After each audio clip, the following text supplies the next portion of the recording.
will take the final spot in the 2016 European LCS Summer Split. Chasing him down, Jinno coming up. Godpro gets the gold card on, but he gives his life for it. Now Whirlim is caught between the rest of Giants and Huma. Every move they make, every step they take, Giants punish them for it. Giants will take the victory to go 1-0 in the series. Bobby. Nice. I can take for Rhea. Go for Ali. I'm going for LA as well. Let me have the kill if possible. Okay, what's game we get out? Get top third. Top tower. This is going to be the game. 1-1, Huma will equalize at 34 minutes into the game. Whirlim is actually caught as he turned into a munchkin here. Rudy a little bit too low over on the side. Peppy picks him up.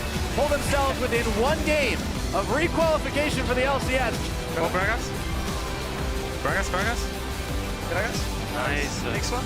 Yeah, go. Oh my god, so Holy shit. Oh my god. Win it. In comes Whirlim trying to buy some time. 18, 15, 17. Oh no, it's Wisdom who smites away the Baron. Rudy can't get it in time, and he's given his own life for this one. Giants Gaming will requalify to the LCS.